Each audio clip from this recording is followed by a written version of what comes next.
I was reading through my Bible, and while you're waiting, you keep standing, you keep believing.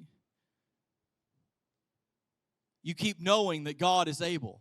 But I was reading through my Bible, and I was reading about a story that I'm very familiar with, and it's about three men named Shadrach, Meshach, and Abednego. And as I'm reading through this, I'm like, sometimes, I've read the Bible through so many times, I can just kind of breeze through things. And I was listening to this, and these three men are having an account, and the king, Nebuchadnezzar, says this, that you will bow to me. And if you do not bow to me, I am going to throw you into a fiery furnace. Sounds like a bad day to me, y'all. I'm going to throw you into the fiery furnace, and the flames will burn you up. Like you're going to die today if you do not bow to me. And I love the response of Shadrach, Meshach, and Abednego, because we don't give these men enough credit. But it says Daniel 3:16 and 18, Shadrach, Meshach, and Abednego answered and said to the king, O Nebuchadnezzar, we have no need to answer you in this matter. Like, get out of here.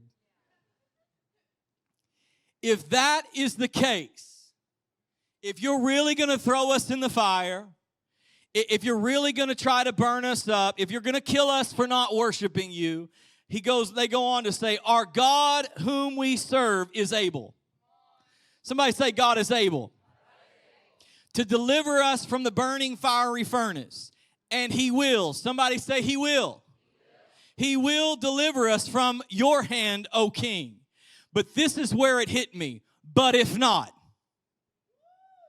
Something went off on the inside of me when I heard that. I kept just reading that over and over and over again, because in this passage, I've never noticed it, but there's something called a but if not faith. Like God is able, God will, but if not, our God can do it. I know that he is able to deliver on what he promised, but if not, I'm not going to worship you. I will not bow my knee to you. I will not bow my knee to my circumstance, even though it seems delayed and that it's not coming. I'm telling you that I will not stop worshiping my God. I think too many people in church today have a but if faith.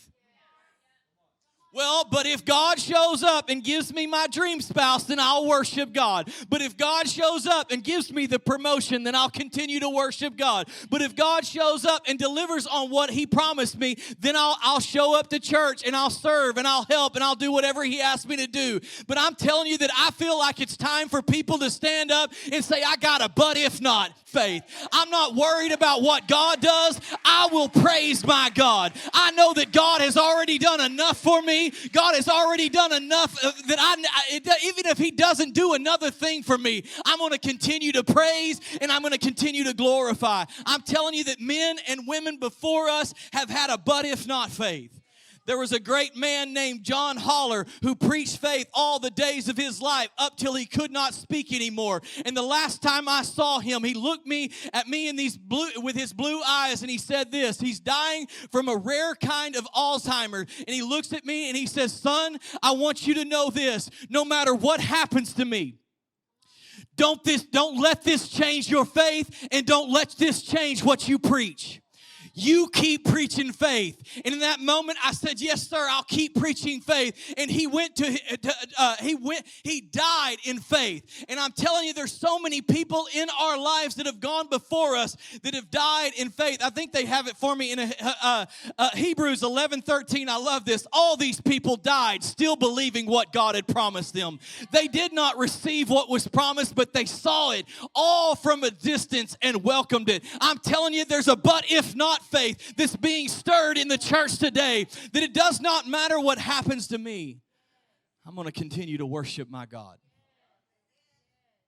But if not, I'll continue to praise him. Too many people have the but if faith. Well, if God does this, then I'll do that. The temptation while you're waiting is to get ahead of God. The temptation while you're waiting is to skip the process. The temptation is to move ahead of God.